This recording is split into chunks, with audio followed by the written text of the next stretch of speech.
right, moving right along here. Our next comic is the proud father of Mikey the Rocket Scientist. His favorite job was driving a transit bus, and his favorite TV show is How It's Made. Please give it up for Martin Davidson.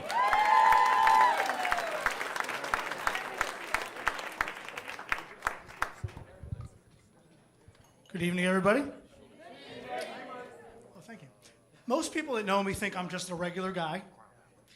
Married, 2 kids, 1 of each flavor, if you know what I mean. A job, house in the burbs, pay my bills, 1 dog. Actually, I am really screwed up.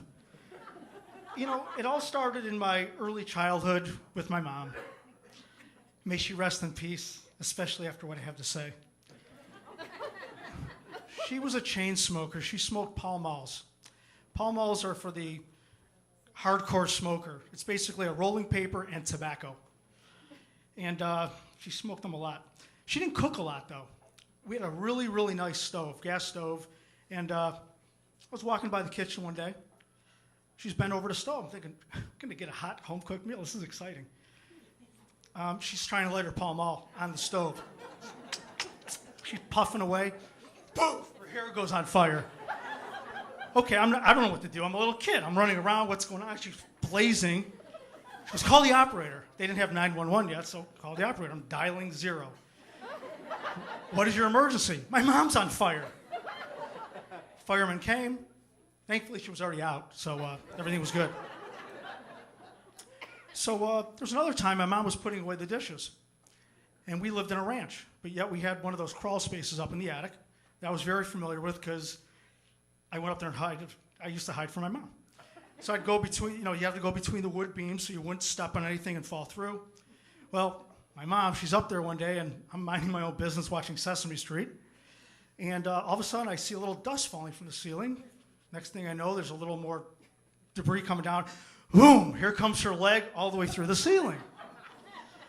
I called the operator again. This time I knew. What is your emergency? My mom's hanging.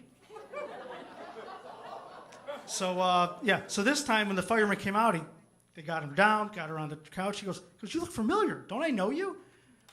Did you quit smoking yet? She looked at him right in the eye. She goes, I got 2 words for you, and it's not happy birthday. So several years later, I finally reached the age of consent. I was 12. And I was at the mall with some friends, and we did what most kids were doing back then. We were smoking. So we're standing around. Everyone's lighting their cigarettes. There's one girl that was there with us. She had really long hair. And I remember her very well because she had a really interesting name. Her name was Renee Hoch. It was spelled H-O-H. So she bends over to have me light her cigarette. I'm a gentleman. I pull out my Bic lighter, and I wait till all the hair is totally in front of her face, and I lit it on fire. I was looking for a mother figure. So I started driving at an early age. I was really afraid the fireman would never come back to our house again. So when I got a little older, not smarter, just a little bit older, I was with my mom, and we were out one day with some friends of hers and a whole bunch of kids. There was like 9 or 10 of us. We're going to go for a nice ride and maybe go to Dairy Queen, get some ice cream. So everyone's piling into the car. No seatbelts because they were there, but no one even thought about using them. And I'm the last one in. I'm the run of the litter, so I'm getting in the car, and I'm squishing in, trying to get as close as I can so I can get the door closed. Close the door, I hear a click. I'm like, I'm good. So we're driving down Mayfield Road, and all of a sudden the door pops open. I slide out. I'm on the road. I'm dragging down the road, blood everywhere, skin's hanging off me. And they go to Dairy Queen. So about 10 minutes later, they come back. They realize they forgot me. I was on the street. So they picked me up, took us home. I get home. My mom gets out of the car. I get out of the car. She goes, stay outside. I'm like, okay. I'm bleeding. I'm like, oh, sure. So she comes back out. She has this can of Bactine. If anyone knows what Bactine is, it's really for very minor injuries. All right? It's a spray can. So what does she do? She tells me to turn sideways. She's spraying me down like a fire hose. She's got, empties the can. I look at her. She goes, you're all good now. I go, thanks so much for the compassion.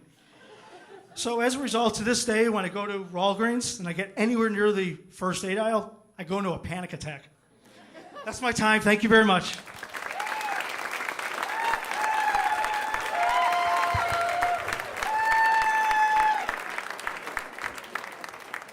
One more time, give it up for everybody you've seen here tonight.